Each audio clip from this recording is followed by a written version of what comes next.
সূর্য, চন্দ্র, এগুলো সব আমাদেরকে ইন্ডিকেট করে এটার পিছনে আল্লাহ আছেন। নট নেসেসারি আমার আল্লাহকে দেখতে হবে, এবং আল্লাহকে আমরা দেখতে পাবো জান্নাতে যেয়ে ইনশাআল্লাহ। বিসমিল্লাহির রহমানির রহিম, আলহামদুলিল্লাহ ওয়াসসালাতু ওয়াসসালামু আলা রাসূলিল্লাহ। আসসালামু আলাইকুম ওয়া রাহমাতুল্লাহি তাআলা ওয়া বারাকাতুহু। আমরা ইনশাআল্লাহ আজ সূরাত আন-নিসার 153, 154 এবং 155 এই কয়েকটি আয়াত নিয়ে আমরা আলোচনা করব। এবং এইখানে আল্লাহ সুবহানাহু ওয়া তাআলা রাসূল সাল্লাল্লাহু আলাইহি সাল্লামকে একটু সান্ত্বনা বাণী দিচ্ছেন বনি ইসরাইলের কিছু ঘটনাকে সামনে নিয়ে এসে। এবং আমরা দেখেছি কোরআনের একটা প্যাটার্ন, যে একটা বড় সিমিলারিটি আছে বিটুইন মুসা, বনি ইসরাইল, ফেরাউন। এই চ্যাপ্টারগুলোতে কি কি ঘটনা ঘটেছিল বিভিন্ন স্তরে, বিভিন্ন লেভেলে, বিভিন্ন টাইমে।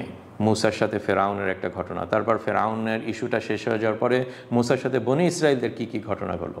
তো এগুলো হচ্ছে রাসূল সাল্লাল্লাহু আলাইহি সাল্লামের জন্য একটা বড় লিসেন্স এবং সান্ত্বনা দেওয়া।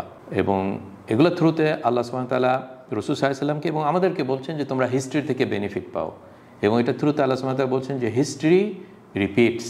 হিস্ট্রি হচ্ছে একটা স্ট্রেট লাইন না, হিস্ট্রি হচ্ছে সার্কেল। ওই জন্য এটা রিপিট করে, যখন সার্কেল হয় এটা রিপিট করে, এবং যখন রিপিট করে মানুষ বেনিফিট পেতে পারে হিস্ট্রি থেকে। কিন্তু যারা মনে করে যে হিস্ট্রি ইজ একটা স্ট্রেট লাইন, যেমন মার্কসরা অথবা যারা মনে করে যে একটা কন্টিনিউয়াস একটা প্রগ্রেস হতে যাচ্ছে, এবং মানুষরা একটা আদিম স্টোন এজ থেকে তারপরে আস্তে আস্তে এই যে এভলিউশনারি যে কনসেপ্ট, এটা পুরো ভুয়া কনসেপ্ট। ভুয়া কনসেপ্ট কারণে যে এটাতে হিস্ট্রি থেকে কোনো বেনিফিট নাই। মানুষ আর ব্যাক করবে না, বলে আর একটু আমরা বানর ছিলাম, অথবা আমরা স্টোন ওজে ছিলাম, আচ্ছা আমরা এগ্রিকালচার ইয়েতে ছিলাম, তারপরে আস্তে আস্তে ব্রোঞ্জ, তারপরে আস্তে আস্তে এই যে হান্টার গ্যাদার, এই যে পুরো সোশ্যাল সায়েন্সের যে ইয়েটা। যাই হোক, আমি একটু অন্যদিকে চলে যাচ্ছি, কিন্তু আমি যেটা বলতে চাচ্ছি যে এইসব টাইপের আয়াত এসে আমাদেরকে বলে যে না, সেই আদিম যুগে নূহের সাথে যেগুলো হয়েছিল, নূহ এবং তার কওমের ভিতরে যেটা হয়েছিল, আজকেও এরকম জিনিসই হচ্ছে। কারণ ম্যাটেরিয়াল দিক থেকে হয়তো নূহের টাইম এবং আমাদের টাইম অনেক ডিফারেন্ট। সেখানে কম্পিউটার ছিল না, ইলেকট্রিসিটি ছিল না, কিন্তু দিস আর ম্যাটেরিয়াল থিংস। এগুলো জাস্ট একটু কনভিনিয়েন্স অফ লাইফে, কিন্তু এটার পিছনে যে আইডিওলজি, ব্যাকগ্রাউন্ড, হিউম্যান সাইকোলজি, হার্টের ভিতরে কি হচ্ছে, মিথ্যা কথা বলা, ভালোবাসা, অহংকার করা, দুইটা ক্যাটেগরি অফ পিপুল। একজন হচ্ছে একটু এল্ডার্স এবং এলিটস এবং সর্দার, এবং একটা গ্রুপ আছে যারা হচ্ছে যাদেরকে তারা চুষে খায় তাদের এফোর্টস, ইকুয়ালিটি।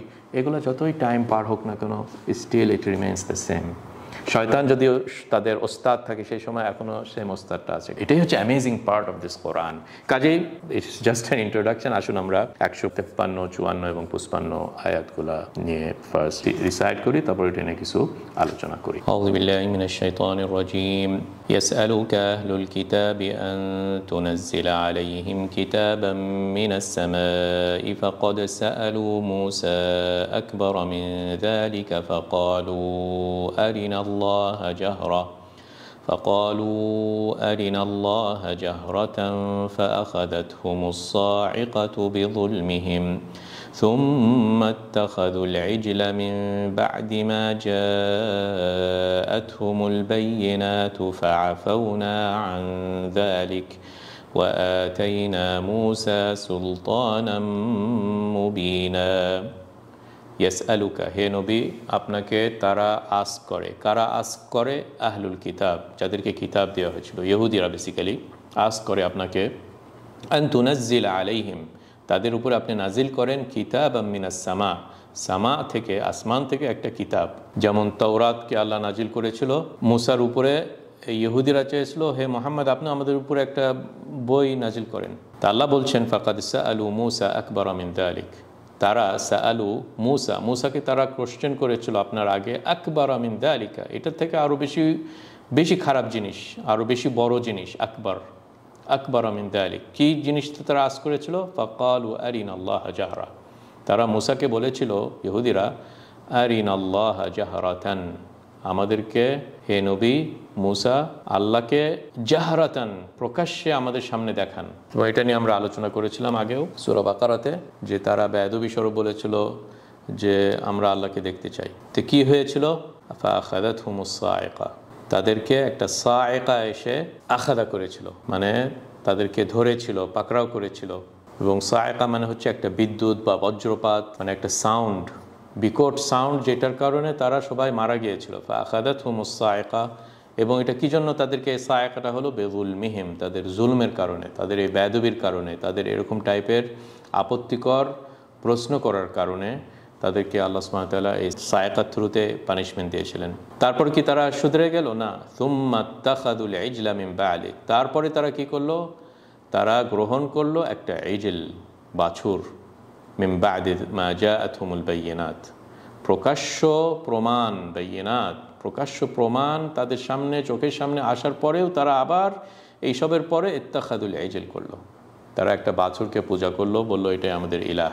অথচ একটু আগেই তারা দেখলো আল্লাহ কত বড় বড় সাইন তাদের সামনে দিয়েছে, কত বড় মেহেরবানি আল্লাহ তাদেরকে করেছিলেন।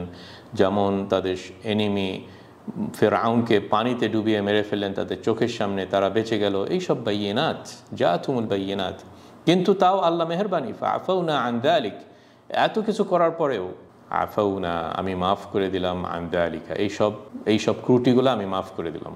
এবং ওয়া আতাইনা মূসা সুলতানাম মুবিনা, আমি মূসাকে দিলাম সুলতানাম মুবিনা, মানে একটা তাওরাত যেটার বৈশিষ্ট্য যে অনেক প্রমাণ আছে, সুস্পষ্ট প্রমাণ আছে এই বইটার ভিতরে, তাওরাতের ভিতরে। এটা আমি মূসা আলাইহিস সালামকে দিলাম। আসুন তারপর আরেকটা পড়ি। ওয়া রাফা'না ফাওকাহুমুত তুরা বিমিসাকিহিম ওয়া কুলনা লাহুম উদখুলুল বাবা সুজ্জাদা وقلنا لهم لا تعدوا في السبت وأخذنا منهم ميثاقا غليظا ورفعنا, এবং আমি উপরে উঠালাম, ফাওকাহুম, তাদের মাথার উপরে আমি রেজ করলাম, উঠিয়ে রাখলাম কি জিনিস? আত-তুর, বিমিসাকিহিম, তাদের অঙ্গীকারের জন্য।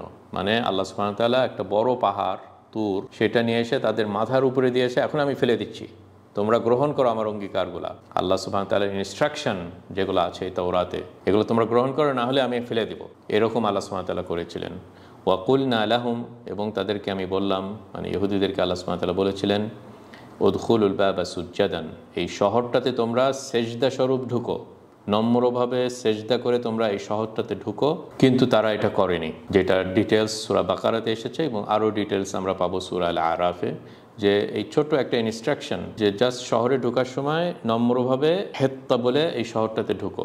হেত্তা মানে আল্লাহ আমাদের গুনাহটা মাফ করে দেন, আস্তাগফিরুল্লাহ করে ঢুকো। তারা এটা না করেও বিকৃতভাবে অন্য একটা কথা বলেছে, সব বেয়াদবি এগুলা। তারপরে আরও কি?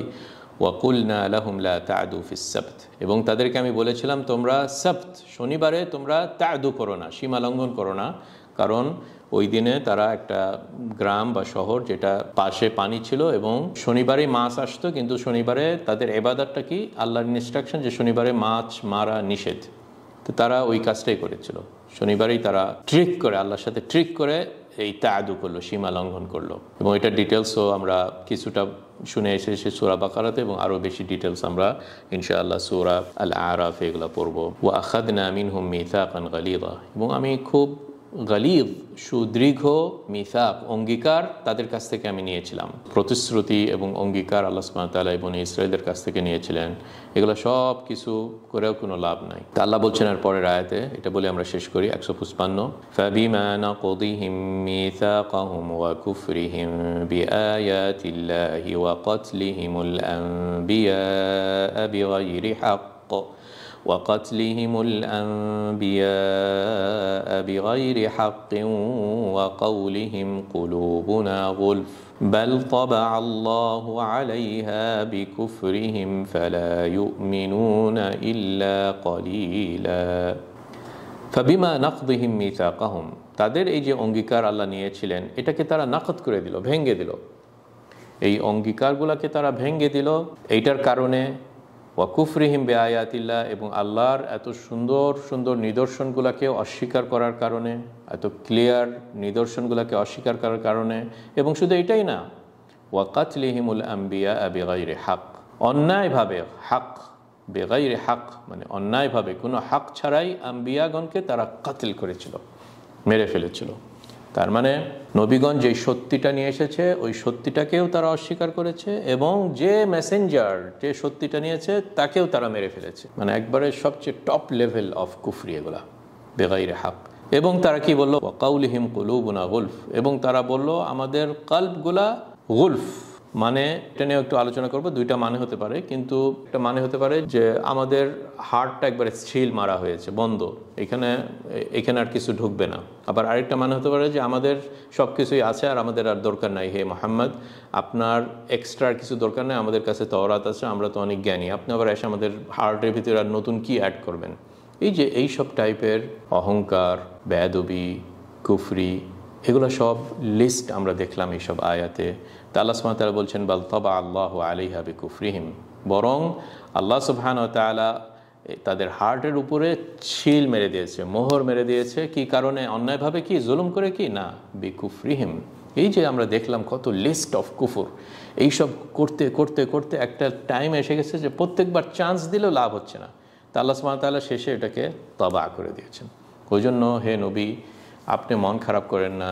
মদিনাতে ইহুদিদের এই ষড়যন্ত্র এত কিছু করছে, মুসার সাথেও তারা এরকম করে এসেছিল এবং আল্লাহ তাদের হার্টের উপর এটা মোহর দিয়ে দিয়েছেন। বাল তাবা আল্লাহু আলাইহা বিকুফরিহিম, এটার কারণে কি, ফালা ইউমিনুনা ইল্লা কালিলা, কাজে এখন তারা ঈমান আনে না এক্সেপ্ট খুবই অল্প সংখ্যক। তার মধ্যে আব্দুল্লাহ বিন সালাম যেমন একজন পার্সন, হাজারের ভিতরে একজন হয়তো ঈমান আনলো, কিন্তু ম্যাক্সিমাম তারা আনে না। কারণ কি, এই যে তাবা আল্লাহু আলা বিকুফরিহিম, তাদের এই কুফরির কারণে আল্লাহ সুবহানাহু ওয়া তাআলা তাদের হার্টে এরকম ছিল মেরে দিয়েছে। এর পরের আয়াতগুলোতে আল্লাহ সুবহানাহু ওয়া তাআলা আরেকটা লেভেলে তাদের কুফরির কথাটা বলছেন, যেটা হচ্ছে ঈসা আলাইহিস সালাম সম্পর্কে তাদের যে ধারণা, এটা ইনশাআল্লাহ আমরা পরের সেশনে করব। কাজে আসুন আমরা এই 3 আয়াত নিয়ে কিছু আলোচনা করি। আলহামদুলিল্লাহ, আপনারা দেখতেই পাচ্ছেন যে আমরা ট্রাই করি আপনাদের মাঝে এই কোরআনের আয়াতগুলোকে একটু সুন্দরভাবে আমাদের টাইমে কিভাবে আমরা বেনিফিট পেতে পারি কোরআন থেকে। এত পাওয়ারফুল একটা সোর্স, এটা থেকে আপনারা কিছুটা বেনিফিট পান বা মনে করেন যে এইটাতে আমার অন্য আরেকজন ভাই আছে, বোন আছে, ফ্রেন্ডস আছে, আত্মীয় আছে, সেও বেনিফিট পাবে। আমার রিকোয়েস্ট যে ইনশাআল্লাহ এই একটা সোয়াব হাসিলের উদ্দেশ্যে আপনি এইসব টাইপের ভিডিওগুলোকে স্প্রেড করুন, অন্যদের মাঝে পৌঁছে দিন এবং নিজেও এগুলাতে সাবস্ক্রাইব করেন, কমেন্টস করেন, ইন্টারঅ্যাক্ট করেন। এটাতে যে বেনিফিটটা হবে যে আপনারা জানেন যে ইউটিউবের অ্যালগরিদম এইসব লাইক, সাবস্ক্রাইব, ইন্টারঅ্যাকশন, শেয়ার, এগুলাতে চ্যানেলটা আরো বেশি বুস্ট হয় এবং বুস্ট হওয়া মানে যে ইনশাআল্লাহ এটা আরো বেশি লোকের মাঝে যাবে। এইটার কারণে আপনি হয়তো অল্প হলেও কিছু পার্টিসিপেট করছেন এবং আপনার এই অ্যাকশনের কারণে অন্য একজন যদি বেনিফিট পায় একটি আয়াতের কারণে, বেনিফিট পেয়ে সে নামাজি হয়ে গেল, লেটাসে তার প্রত্যেক নামাজের এই সোয়াবটা আপনিও পাচ্ছেন। কাজেই ইনশাআল্লাহ আমরা সবাই একত্রে এই ভালো কাজে পার্টিসিপেট করি এবং এই চ্যানেলটাকে প্রমোট করার চেষ্টা করি। এখন লেটস গো ব্যাক। এখানে আল্লাহ সুবহানাহু ওয়া তাআলা রাসূল সাল্লাল্লাহু আলাইহি ওয়াসাল্লামকে সান্ত্বনা দিচ্ছেন। অ্যাকচুয়ালি রাসূল সাল্লাল্লাহু আলাইহি ওয়াসাল্লামকে সান্ত্বনা দিচ্ছেন এবং এই কোরআনটা ছিল রাসূল সাল্লাল্লাহু আলাইহি ওয়াসাল্লামের হার্টের একটা সান্ত্বনা। মন খারাপ করতেন রাসূল সাল্লাল্লাহু আলাইহি ওয়াসাল্লাম, কোরআন আসে এরকম টাইপের আয়াতের পরে রাসূল সাল্লাল্লাহু আলাইহি ওয়াসাল্লামের ভিতরে আবার এনার্জি বুস্টিং হতো এবং উনি অগ্রসর হতেন ওনার এই মিশনটাতে। তো এইখানে কি সুন্দরভাবে আল্লাহ সুবহানাহু ওয়া তাআলা এইসব কথা রাসূল সাল্লাল্লাহু আলাইহি ওয়াসাল্লামকে বলছেন যে একটা ক্যাটাগরি অফ পিপল, যতই আপনি নিদর্শন, প্রুফ এইসব আনেন না কেন, এগুলা মানে না যে আপনি বলতে পারছেন না, অথবা আপনার কাছে এরকম স্ট্রং প্রুফ নাই, অথবা আপনার দাওয়াতের কাজে আপনি অবহেলিতা করেছেন, অথবা আপনার ক্রুটি অথবা শর্টকামিং না। আপনি রাসূলুল্লাহ, আপনার ম্যাটেরিয়াল সবচেয়ে হাইয়েস্ট লেভেল অফ প্রুফ এবং দলিল এবং স্ট্রং প্রুফ এই কোরআনের ভিতরে, এগুলো সবই ঠিক আছে, কিন্তু প্রবলেম ওই সোর্সে। প্রবলেমটা হচ্ছে যাদের রেসিপিয়েন্টে, যাদের কাছে আপনি পৌঁছাচ্ছেন, ওদের হার্টের ভিতরেই তো এই প্রবলেমটা, ওদের হার্টের ভিতরে প্রবলেম। কাজেই আপনার মিশনটা চালিয়ে যান, কে ঈমান আনছে আর কে আনছে না এটা আমার ব্যাপার, অনেকটা এরকম। কাজে রাসূল সাল্লাল্লাহু আলাইহি ওয়াসাল্লাম জন্য এরকম টাইপের আয়াতটা খুবই এক সুন্দর আয়াত এবং সিমিলার ওয়েতে এরকম টাইপের আয়াত আমাদের জন্য, যারা রাসূল সাল্লাল্লাহু আলাইহি ওয়াসাল্লামের এই মিশনটাকে আমরা ক্যারি করে এসেছি বা আসছি, আমরা সবাদেরই এরকম হওয়া উচিত যে আমরা যখন লোকদের মাঝে এই ইসলামিক দাওয়া এবং এই কোরআনের মেসেজ পৌঁছে দিব, দেখা যাবে যে একটা ক্যাটাগরি অফ পিপলদের ভিতরেও একই প্রবলেম থাকবে, তাই না? কিন্তু থিং ইজ যে এটা মানে কি যে আমি একজনকে আইডেন্টিফাই করে বলবো হ্যাঁ হ্যাঁ এ হচ্ছে এর হার্টের ভিতরে সিল মেরে দেওয়া হয়েছে, এটা তো আমরা জানি না, এটা আল্লাহর নলেজে আছে। কাজে যেহেতু আমি জানি না, আমি সঙ্গে সঙ্গে বলতে পারবো না যে তুমি অ্যাকসেপ্ট করবা, ঈমান এনে মরবা এবং তুমি কুফর হয়ে মরবা। আমরা তো এটা জানি না কে ঈমান নিয়ে মরবে এবং কে কুফর নিয়ে মরবে। কাজেই আমাদের যে কাজটা সেটা হচ্ছে 100% ডেডিকেশন দিয়ে কাজ চালিয়ে যাওয়া এবং কাউকে এরকম মনে করে না, হতাশ হয়ে যাওয়া না যে এ তো ঈমান আনবে, এ ঈমান আনবে, আমি কিভাবে জানবো? তাই না? অনেকে আছে বিরোধিতা করতে করতে করতে একবারে লাস্ট মুহূর্তে এসে সে ইসলাম এনে মারা গেল, এটাও তো হতে পারে, তাই না? আবার অপোজিটও হতে পারে, আপনাকে প্রথম দিন থেকেই মুসলমান হয়ে গেছে কিন্তু আখের মারার আগে সে কাফের হয়ে মারা গেল। এটা কি আমাদের ব্যর্থতা? না। কাজেই কে ঈমান আনবে কে ঈমান আনবে না এটা হচ্ছে আল্লাহর ব্যাপার। এবং এরকম টাইপের আয়াত আমরা অনেক পড়ে থাকি কোরআনে, এবং এটাই রাসূল সাল্লাল্লাহু আলাইহি ওয়াসাল্লামকে কোরআন বারবার রিমাইন্ডার, এবং আমাদেরকে আল্লাহ সুবহানাহু ওয়া তাআলা এভাবে বারবার রিমাইন্ডার দিয়ে দেন। তো এখানে যেটা হয়েছিল যে দেখেন, এই কুফর মিল্লাতুন ওয়াহিদ আমরা বলে থাকি না, যে টাইম যতই পার হোক না কেন, সেই নূহ আলাইহিস সালাম থেকে তারপরে ইব্রাহিম, তারপরে এই যে সব মিশন অফ প্রফেটস এবং এখন পর্যন্ত সবখানে কিন্তু সিমিলার প্যাটার্ন। কারণ সবাদেরই ওস্তাদ হচ্ছে শয়তান, একই ওস্তাদ, কাজেই তাদের ছাত্ররা একই সিলেবাসই ফলো করবে। এই যে প্রশ্নটা যে আমাদের উপরে একটা কিতাব নাজিল করেন মিনাস সামা, এই প্রশ্নটার মানেটা কি? প্রশ্নটার মানে হচ্ছে তাদের ইলম বিল গায়বটা নাই। আমরা কোরআন শরীফের খুব শুরুতেই পড়ে থাকি আল্লাযীনা ইউমিনুনা বিল গায়ব, সূরা বাকারাতে, যে এইটাই তো আমাদের পাওয়ার, যে অদৃশ্য কিন্তু আমি এটার উপরেও বিশ্বাস করছি। কারণ বিশ্বাস করার থাউজেন্ডস অফ এভিডেন্স আমরা দেখতে পাচ্ছি, সূর্য চন্দ্র এগুলো সব আমাদেরকে ইন্ডিকেট করে এটার পিছনে আল্লাহ আছেন। কাজেই নট নেসেসারি আমার আল্লাহকে দেখতে হবে, এবং আল্লাহকে আমরা দেখতে পাবো জান্নাতে যেয়ে ইনশাআল্লাহ। তো এই কনসেপ্টটাতে তারা মানে না, তারা বলে যে আমাদেরকে আল্লাহকে দেখাও, এবং এটা ইমানের কারণে না যে আমাকে আল্লাহকে দেখতে হবে, এটা না। স্বয়ং আল্লাহ তাদের সামনে দেখা দিলেও দেখা যাবে যে ওই ক্যাটাগরি অফ পিপল আরেকটা হুজ্জত দিচ্ছে। তো এটা জাস্ট একটা এক্সকিউজ। এবং এরকম টাইপের যেটা আমি বললাম সব সময় হয়ে এসেছিল। মূসাকে তারা এই কথাটা বলেছিল আরিন আল্লাহ জাহরা, এবং তারা রাসূল সাল্লাল্লাহু আলাইহি ওয়াসাল্লামকেও বলেছিল মদিনাতে ইহুদিরা যে আরিন আল্লাহ আনজাল আলাইনা কিতাবাম মিনাস সামা, আকাশ থেকে একটা কিতাব নাজিল করবেন। এবং এটা বলেছিল তারা যে না না না, আপনি যে কোরআনটা এখন নাজিল করেছেন এটা কুরাইশদের, অন্যদের, আমরা স্পেশাল ব্লু ব্লাড, আমরা ইহুদি জাতি, আমাদের জন্য আরেকটা স্পেশাল বই নিয়ে আসেন। মূসা আমাদের জন্য তাওরাত নিয়ে এসেছিল, হে মুহাম্মদ আপনি আমাদের ইহুদের জন্য, আমরা ওই অন্যদের বই আমরা মানতে রাজি না, আমাদের জন্য স্পেশাল বই চাই। এই যে তাদের ভিতরে যে অহংকার, আমরা ব্লু ব্লাড, আমরা স্পেশাল ক্যাটাগরি, আমরা এই যে সেম কনসেপ্টটা সবসময় চলে এসেছে, যেটা একটা ইনইকুয়ালিটির শীর্ষে। এখন হোয়াইট সুপ্রিমিস্টরা আমেরিকাতে বা ইউরোপে তাদেরও একই কথা, যে না আমরা স্পেশাল, আমরা এরিয়ান ব্লাড। তো এরকম সব সময় সব জাতিতেই থাকতে পারে, আমাদের দেশেও থাকতে পারে। ওকে আমি অমুক ফ্যামিলির, ওকে আমি অমুক ক্যাটাগরির, আমি অমুক দলের, আমি তো অন্যদের সাথে এভাবে মিশবো না। তো সেম কনসেপ্টটা এখানে। তা আল্লাহ এখানে রাসূল সাল্লাল্লাহু আলাইহি ওয়াসাল্লামকে এভাবে সান্ত্বনা দিচ্ছেন। এবং যেটা আমি বললাম যে কুফরু মিল্লাতুন ওয়াহিদা, মক্কাবাসীরাও কিন্তু এরকম টাইপের ফিজিক্যাল সাইন চেয়েছিল। যেমন আমরা পড়ে থাকি সূরা আল ইসরাতে, আপনারা 90 বনি ইসরাইল, সূরা বনি ইসরাইল 90 থেকে 93 আয়াতগুলো পড়েন, যেখানে আল্লাহ সুবহানাহু ওয়া তাআলা এই কাফেরদের সম্বন্ধে বলেছিলেন ওয়াকালু লান নুমিনা লাকা হাত্তা তাফজুরা লানা মিনাল আরদি ইয়ানবুআ আও তাকুনা লাকা জান্নাতুম মিন নাখিল ওয়া আনাবিন, এবং আয়াতের শেষ পর্যন্ত আপনারা পড়েন। মানে কাফেররা রাসূল সাল্লাল্লাহু আলাইহি ওয়াসাল্লামকে বলেছিল যে না না, আপনার উপরে ঈমান আনবো যতক্ষণ পর্যন্ত আপনি মক্কাকে একটা বাগিচা করে দেন, এই পাহাড়গুলা থেকে ঝর্ণা নাজিল করেন, আমাদের মক্কাতে তো বৃষ্টির অভাব, এটার অভাব, আপনি ঝর্ণা নাজিল করেন আমাদেরকে, এরকম করে এইসব বিভিন্ন টাইপের আপত্তিকর এরকম কোশ্চেন করেছিল। যদি আমরা বুঝে থাকি এই কোরআনটা পড়ে, এইসব বিভিন্ন নিদর্শন দেখে যে আল্লাহ সুবহানাহু ওয়া তাআলা ইজ হক এবং ট্রু, তাহলে যেন আমরা অগ্রসর হয়ে যাই। এটাই হচ্ছে ঈমানের দাবি, লা ইলাহা ইল্লাল্লাহ মুহাম্মাদুর রাসূলুল্লাহ। এবং এটার মানে হচ্ছে ইসলাম। ইসলামের ভিতরে সারেন্ডার ওয়ার্ডটা আছে, যে আমরা শুনলাম এবং বিলিভ করলাম, ওয়াকালু সামি'না ওয়া আতা'না। এটাই তো সূরা বাকারার কনক্লুশন, তাই না? সূরা বাকারার কনক্লুশনটা কি? সূরা বাকারাটা তো এই বনি ইসরাইলদের এই আপত্তিকর সব প্রশ্নগুলা তারা করে থাকে, আমাকে এটা করো। ইভেন তাদের সামনে নিদর্শন এসেছে, তাও তারা আপত্তি করে, না এখন আমাদেরকে এটা করো, ওকে একটা গরু জবাই করো, না তাহলে এটা রং কি, এই যে। কিন্তু সাহাবীরা এরকম না। সাহাবীরা প্রশ্ন করতো অনলি যখন দরকার হয়, এই ফাতোয়া একটা দরকার হয়, আমার একটা প্রবলেম আমি ফেস করছি, আমি একটা আলেমকে প্রশ্ন করতে পারবো। কিন্তু এটার উদ্দেশ্য না যে আমি প্রশ্ন করছি গোরামি করে, অথবা ঝগড়া করার জন্য, অথবা আপত্তি করার জন্য, অথবা এইসব ফালতু টাইপের প্রশ্ন। এটা একটা মুমিনের ক্যারেক্টার না। এখানেও এই আয়াত থেকেও আমরা এটা পেয়ে থাকি। কাজেই আমরা যেন এইসব সাইডে হুঁশিয়ার হয়ে থাকি, আমরা যেন এই ইসলামটাকে প্রাউড ফিল করি, এবং আমরা যেন মনে করি যে আমাদের সবচেয়ে বড় পাওয়ারফুল যেই সোর্স অফ এভিডেন্স সেটা হচ্ছে এই কোরআন এবং এই নেচারে, যেগুলো আমরা সবসময় সব সময় দেখে থাকি।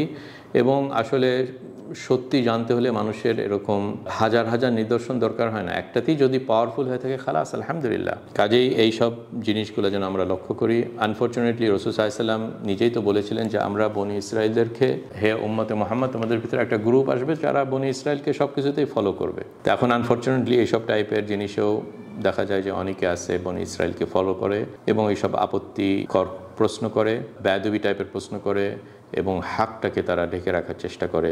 বনি ইসরাইলদের কি হয়েছিল, মানে আপনারা যদি চিন্তা করে দেখেন যে তাদের চোখের সামনে যখন এত বড় একটা নিদর্শন হলো যে ফেরাউনকে আল্লাহ সুবহানাহু ওয়া তাআলা পানির মধ্যে ডুবিয়ে মেরে ফেললেন এবং তার কিছু মিনিটস আগেই তারা পানিটা অতিক্রম করে চলে গেল, একটা সুন্দর রাস্তা আল্লাহ তাদেরকে তৈরি করে দিলেন। পানির মধ্যে দুই সাইডে সমুদ্র হটে গেল এবং মাঝখান দিয়ে সুন্দর রাস্তাতে তারা পার হয়ে গেল। এইটার পরে কি হলো, একটু পরে যা দেখলো যে একটা গ্রুপ অফ মুশরিকিন পানির ওই সাইডে তারা শিরক করছে একটা গাছকে অথবা একটা ইলাহকে, তারা একটা মূর্তির তারা পূজা করছে। তখন সঙ্গে সঙ্গে তারা মুসাকে বললেন এই যে আল্লাহনা ইলাহান কামা লাহুম আলিহা। এগুলো সব আমরা ডিটেলস আসবো, কিন্তু আপনারা সূরা আল আরাফ আপনারা পড়তে পারেন যে তারা মুসাকে বললেন, হ্যাঁ মুসা তো কি সুন্দর তারা একটা ইবাদত করছে, আমাদেরকেও একটা মূর্তি দান ইবাদত করি। তখন মুসা বললেন যে ইন্নাকুম কাউমুন তাজহালুন, তোমরা আসলেই একটা অজ্ঞ জাতি, যে একটু আগে এরকম নিদর্শন দেখলে তাও তোমরা বেনিফিট হলে না। কাজে এইখান থেকে আরেকটা লেসেন্স, বড় লেসেন্স আমি মনে করি যে যেন আমরা আল্লাহর নিদর্শনগুলোকে অবজার্ভ করি। আমাদের চোখের সামনে যেগুলো ঘটে যাচ্ছে এভরিডে এগুলো কিন্তু ঘটে যাচ্ছে, আমাদের যেটা দরকার যে অবজার্ভ করে মনে করা যে এটা একটা আল্লাহর নিদর্শন। আপনার চোখের সামনে একটা নিদর্শন চলে যাচ্ছে, আপনি এটা মনে করছেন না, এটা আবার আরেকটা প্রবলেম। হ্যাঁ, এটা প্রথম নম্বর প্রবলেম। দ্বিতীয় নম্বর প্রবলেম, ওটাকে আল্লাহ থেকে নিদর্শন মনে করার পরেও লাভ হচ্ছে না, আবার আপনি কুফরির দিকে চলে যাচ্ছেন, আল্লাহর ইবাদত করছেন না, এটা আবার সেকেন্ড লেভেল, তাই না? কাজে আমরা যেন এইসবের ঊর্ধ্বে থাকি, এই আয়াতগুলো এটা আমাদেরকে বলছে। আমাদের চোখের সামনে কোভিড একটা আল্লাহর নিদর্শন হতে পারে, আমরা কয়জন আছে এটা নিয়ে চিন্তা করেছি। এমারাতসে একটা ফ্লাড হয়ে গেল আনইউজুয়াল ভাবে, এখন ওইখানে যারা আছে শাসনে আছে বা যারা ম্যানেজমেন্টে আছে বা যারা, তারা কি নিজেকে এখন কোশ্চেন করছে, আরে এটা তো একটা আল্লাহর নিদর্শন হতে পারে। যাদের ভিতরে এটা নাই তারা মনে করছে এটা নর্মাল একটা ওয়েদার, এখানে লো প্রেশার হয়েছে, তারপর এই যে সায়েন্টিফিক্যালি এক্সপ্লেন করে আল্লাহর যে একটা নিদর্শন এটা পুরা ভুলে যায় মানুষ। তো এটা একটা ডিজিজ, তাই না? এখন প্যালেস্তাইন এবং ইসরায়েলে যেটা হচ্ছে আমাদের চোখের সামনে, এটাও একটা আয়াত। কাজে আমি যেটা বলতে চাচ্ছি আসলে যে আমাদের নিজের, এটা তো গ্লোবাল লেভেলে, নিজেদের ব্যক্তিগত লেভেলে, মাইক্রো লেভেলে দেখা যাবে যে আল্লাহ হয়তো অনেক আয়াত আমাদের সামনে দিচ্ছেন যেটা আমরা লক্ষ্যই করছি না। সূরা ইউসুফের শেষের দিকে আমরা এরকম আয়াত পড়ে থাকি, ওয়াকাম মিন আয়াতিন ফিস সামাওয়াতি ওয়াল আরদি ইয়ামুররুনা আলাইহা ওয়া হুম আনহা মুরিদুন।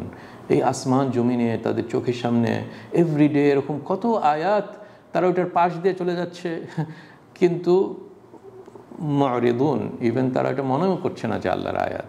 আল্লাহ যেন আমাদেরকে এরকম তৌফিক দেন যে আমরা আল্লাহর আয়াতকে ক্যাচ করতে পারি। এরকম আমাদের চোখের সামনে থেকে শর্ট করে চলে যাচ্ছে, আমরা ওটাকে ক্যাচ করতে পারছি না, এটা যেন না হয়। মুরিদুন যেন আমরা না হয়ে থাকি, আমরা যেন আসলেই ক্যাচ করতে পারি এইসব আয়াতগুলা, এবং ক্যাচ করার পরে ওইটা থেকে বেনিফিট পাওয়া মানে আমরা আস করা যে আরে এটা আমার সামনে এসেছে, হতে পারে আমারকে আল্লাহ একটা সাইন দিচ্ছে এখানে এই আয়াতের থ্রুতে যে তুমি রাস্তাটাকে এখন ঠিক করো, ডান বায়ে তুমি আছো, সিরাতুল মুস্তাকিমের উপরে চলে যাও। এই যে এইভাবে আমরা যেন আয়াতগুলো থেকে বেনিফিট পাই। তারপরে আলহামদুলিল্লাহ, তাওবার ডোর টু অলওয়েজ ওপেন। আপনি আবার একটু ডিরেলড হয়ে যাচ্ছেন, আরেকটা আয়াত পাচ্ছেন, নট নেসেসারি আপনার আসমানের আয়াত বা আপনার চোখের সামনে আয়াত। সবচেয়ে বড় আয়াত এই কোরআন। আপনি একটা পাতা পড়েন, মানে বুঝে পড়েন, সঙ্গে সঙ্গে আপনাকে কোরআনের আয়াতটা আপনাকে হিট করবে। ওই জন্য কোরআনের আয়াতকেও তো আমরা আয়াত বলি, তাই না? এই যে আয়াত মানে একটা নিদর্শন, একটা সাইন, ট্রাফিক সাইনের মতন। আপনি চলে যাচ্ছেন, হঠাৎ একটা ট্রাফিক সাইন দিয়ে বলছে যে সামনে ডেঞ্জার্স আছে, আপনি সঙ্গে সঙ্গে একটা অ্যাকশান নিলেন। কাজেই যেন আমরা অলওয়েজ, এটা কোরআনের দাবি, এবং এটার থ্রুতে আল্লাহ সুবহানাহু ওয়া তাআলা এই আয়াতগুলো দেখেন, সিরিজ অফ আয়াত এবং ইসরায়েলকে আল্লাহ সুবহানাহু ওয়া তাআলা এখানে মেনশন করলেন। এবং ওগুলো সবগুলোর পিছনে ডিটেলস স্টোরিগুলো এখন আমার আসলে এই সেশনে বলার নাই। এখানে অনেকগুলো স্টোরি আপনারা দেখলেন যেগুলো হিন্টস হয়তো আপনারা জানেন, বা সূরা বাকারাতে আপনারা এগুলা রিভিউ করেন যে যখন তারা মুসাকে আস করেছিল যে আল্লাহকে আমরা দেখতে চাই, তখন কি হলো, মুসা আলাইহিস সালাম 70 জনকে নিয়ে চলে গেলেন, ওইখানে ঘটনা কি হয়েছিল, তারা মারা গেল, মুসা দোয়া করলেন যে হে আল্লাহ তাদেরকে আবার বেঁচিয়ে দেন, তারা আবার আবার মৃত্যু থেকে আবার তাদের ভিতরে আল্লাহ জীবন দিলেন। তারপরে হচ্ছে হেজেলের পূজা অথবা বাছুরের পূজার ক্ষেত্রে কি হয়েছিল, হারুন তাদেরকে কি বলেছিল, তারপরে এই যে তুরটা তাদের মাথার উপরে দিল, তারা কি করলো, একদিকে সেজদা দিয়ে মাথা, আবার ভয়ে অন্যদিকে বাই ফোর্স তাদেরকে আল্লাহ সুবহানাহু ওয়া তাআলা এইভাবে করলেন, কোনো লাভ হলো না। তারপরে আবার তারা কি করলেন, একটা গ্রামে ঢোকার সময় হেত্তা বলা, তারা বেয়াদবি করে অন্য কি কথা বললো। তারপরে এই শনিবারের দিনের ঘটনাটা, এই গ্রামে কি হয়েছিল, কিভাবে তারা কেরাদা হয়ে গেল, তাদেরকে আল্লাহ কিভাবে পরিণত করলেন বানরে। এই সব ঘটনারা আপনারা অনেক ইন্টারেস্টিং ঘটনাগুলো এখানে দেখবেন, যে আল্লাহ কিভাবে তাদেরকে এবং আমাদেরকে এবং সবাইদেরকে কিভাবে সাইন দেন, এবং তারা কি হয় যখন তারা এটা থেকে বেনিফিট পায় না। 155-তে বলতে পারেন এটা একটা কনক্লুশন, যে আল্লাহ সুবহানাহু ওয়া তাআলা মানুষকে যখন কোনো কিছু করেন, আযাব দেন অথবা বিনা আয়াতে আযাব দেন না। আল্লাহ সুবহানাহু ওয়া তাআলা এটা জেনারেল রুল, ওয়া মা কুন্না মুআদ্দিবিনা হাত্তা নাবআসা রাসূলা। আল্লাহ কাউকে আযাব দেন না যতক্ষণ পর্যন্ত না তাদের মাঝে একটা রসুল পাঠান, এবং রসুল মানে তাদেরকে সে এক্সকিউজ দেন, তাদেরকে বলে দেন যে এটা জান্নাতের পথ এবং জাহান্নামের পথ, যাতে তারা বলতে পারে না যে আল্লাহ আমাদেরকে তো আপনি আযাব দিলেন উইদাউট এনি এক্সকিউজ। না, আল্লাহ সুবহানাহু ওয়া তাআলার এটা নিয়ম না। ওই জন্য এইখানে একটার পর একটা যখন আয়াত আসে এবং মানুষ এটাকে রিজেক্ট করতে থাকে, তখন দেখা যায় যে একটা টাইমে এসে তাদের হার্টের ভিতরে এরকম একটা তাবা হয়ে যায়, সিল দিয়ে দেয় আল্লাহ সুবহানাহু ওয়া তাআলা। কাজেই আমাদের সব সময় এরকম দোয়া করা উচিত। এবং আমরা জানি রাসূল সাল্লাল্লাহু আলাইহি সাল্লাম নামাজের ভিতরে যেই পজিশনটা সবচেয়ে দোয়া কবুল হওয়ার পজিশন, সেটা হচ্ছে সেজদা। এবং সেজদাতে যে রাসূল সাল্লাল্লাহু আলাইহি সাল্লাম বেশি বেশি দোয়া করতেন, আল্লাহুম্মা ইয়া মুকাল্লিবাল কুলুব সাব্বিত কলবি আলা তাআতিক, আমার হার্টটাকে আপনি ফিক্স করে দেন। এই বনি ইসরায়েল মতন করেন না যে একটার পর একটা আয়াত আসছে আমরা এইভাবে রিজেক্ট করছি। হে আল্লাহ, আমার হার্টটাকে আপনি ওরকম করেন। এবং এটার দ্বারা বোঝা যায় যে হার্টটাই হচ্ছে আমাদের এই অঙ্গের কিং। এইটা যদি ঠিক হয়, তাহলে এই হেডকোয়ার্টারটা যদি ঠিক হয়, এই কিংটা যদি ঠিক হয়, তাহলে অন্যরা সবাই ইনশাআল্লাহ ঠিক থাকবে। কাজে আমরা যেন এই হার্টের হেলথের দিকে খেয়াল করি, কিভাবে আল্লাহর এই আয়াতগুলো থেকে বেনিফিট পাওয়া, বেশি বেশি কোরআন পড়া, তওবা করা, ইস্তেগফার করা, এই যে হার্টটাকে ঠিক করা। এবং সবচেয়ে বেস্ট হচ্ছে এই আকীদাকে ঠিক করা, লা ইলাহা ইল্লাল্লাহ। লা ইলাহা ইল্লাল্লাহর কনসেপ্টটা যেন আমাদের হার্টের ভিতরে সুন্দর মতো থাকে। সব ফর্মস অফ শিরক এবং পূজা এবং আল্লাহর সাথে শরিক করা, অন্য কোনো লিডার হোক অথবা সিস্টেম হোক অথবা আইন হোক, তাদেরকে প্রাধান্য দেওয়া আল্লাহর উপরে, এগুলো সব হচ্ছে বেয়াদবি, এবং সবগুলো হচ্ছে হার্টে যে হিট করে এই সবচেয়ে ডেঞ্জারাস জায়গাতে, যেটা হচ্ছে তাওহীদ। এবং এগুলাই হচ্ছে সব শিরকের সিডস। কাজে হার্টটাকে যেন আমরা ঠিক করি। আল্লাহর যেগুলো মিসাক, আমাদের সাথে যেগুলো আল্লাহ অঙ্গীকার করেছেন, 5 ওয়াক্তের নামাজ একটা অঙ্গীকার, আল্লাহর রাস্তাতে জিহাদ করা এটা একটা অঙ্গীকার। এই যে কুলনা লাহুম উদখুলুল বাবা সুজ্জাদান, এটা সম্বন্ধে কি, ওয়াকুলু হিত্তা, মানে এই যে বনি ইসরায়েলকে যখন বলল যে তোমরা এই শহরটাকে ঢুকো এবং আস্তাগফিরুল্লাহ করে ঢুকো, হিত্তা মানে আমাদের গুনাহকে মাফ করে দেন। তো ইবনে কাসির খুব সুন্দরভাবে এখানে এটার এক্সপ্লেনেশন করলেন যে কোন গুনাহটার কথা আল্লাহ সুবহানাহু ওয়া তাআলা বলেছেন। তাদের গুনাহটা হচ্ছে তারকুন আল জিহাদ, যে আমরা জিহাদ থেকে দূরে সরে গেছি, জিহাদটাকে রেখে দিয়েছি। মুসাকে বেয়াদবি করে বলেছি যে এই শহরটাতে তুমি আর তোমার রব যা লড়াই করো, আমরা এখানে বসে আছি কারণ এই শহরটাতে আমালিক আছে, খুব পাওয়ারফুল একটা আর্মি আছে, আমাদের সম্ভব না যাওয়া, আমরা এখানে বসে থাকি, আপনি আর আপনার রব হে মুসা যে লড়াই করেন। এই যে দেখেন কি বড় একটা বেয়াদবি, যে তারা এই জিহাদ থেকে দূরে সরে গেল। কাজেই তোমরা এটার জন্য ইস্তিগফার পাঠ করো, উলু হেত্তা। এবং তাদেরকে আল্লাহ সুবহানাহু ওয়া তাআলা ক্লিন আপ করলেন এই 40 বছর একটা গ্যাপ, যে তারা মরুভূমির ভিতরে পাগলের মতন ঘুরপাক করলো। কী কারণে? এগুলো সব জিহাদে দূরে ছিল। এই যে সব অঙ্গীকার আমাদের যেগুলো থাকে পার্সোনাল লেভেলে, নামাজ, রোজা, হজ, জাকাত, একটা সোসাইটি লেভেলে এভাবে জিহাদ করা। চোখের সামনে দেখছেন যে একটা ক্যান্সার, ইসরায়েল একটা ক্যান্সারে বসে আছে, কিন্তু আশেপাশে সবাই জাস্ট কোনো নাই, মানে যাদের হাতে এইসব পাওয়ার আছে করার কি জন্য, এটা কত বড় একটা কুফরি, তাই না? কাজে আল্লাহ যেন আমাদেরকে হেফাজত করেন। এবং দেখেন এইখানে একটা বড় ধরনের, মানে 155-তে আল্লাহ সুবহানাহু ওয়া তাআলা কনক্লুড করলেন এই সব বড় ধরনের কিছু কিছু গুনাহ, যেটার কারণে তাদের হার্টের ভিতরে এই মোহর এবং সিল আল্লাহ সুবহানাহু ওয়া তাআলা দিয়ে দিলেন। এই যে অঙ্গীকারগুলোর কথা যেটা বললাম, জিহাদ থেকে দূরে সরে যাওয়ার কথা বললাম, এই আয়াতগুলোকে রিজেক্ট করার কথা বললাম। এবং দেখেন কত ইম্পর্টেন্ট জিনিস, যে নবীগণদেরকে কিল করা, এবং তারপরের পরবর্তীতে যারা নবীগণদের মেসেজ নিয়ে যায় ওলামাদেরকে কিল করা, তাদেরকে জেলখানে দেওয়া। ইসরায়েল যেটা করছে, বিভিন্ন দেশের মুসলমান হয়েও তারা দেখেন ওলামাদের উপরে কষ্ট দিচ্ছে, জেলখানাতে দিচ্ছে। কী কারণে? যে তারা হক কথাটা বলে। হ্যাঁ, তারা যখন হক কেউ কথা বলে তারা জানে যারে হক কথা বললে তো অন্যান্য সব জনগণকে তারা আমাদের যেগুলো আমরা জুলুম করে যাচ্ছি জনগণের উপরে সেগুলো তো প্রকাশ করে দেবে, সঙ্গে সঙ্গে জেলে ঢুকাও, মেরে ফেলো। এই যে এইটার কথাই তো আল্লাহ সুবহানাহু ওয়া তাআলা 155-তে বলছেন, লিস্টিং করতে যায় যে কি হচ্ছে তাদের এই গুনার কারণে আল্লাহ সুবহানাহু ওয়া তাআলা এরকম করেছিলেন।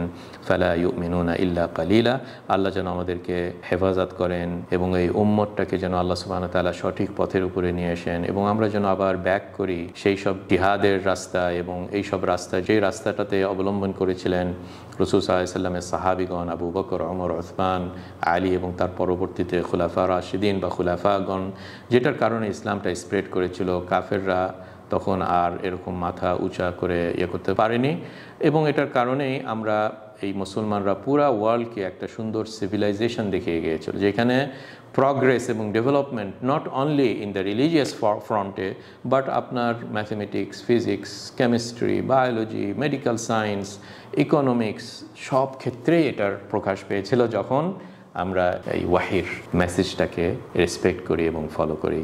আসসালামু আলাইকুম ওয়া রাহমাতুল্লাহি তাআলা ওয়া বারাকাতুহু।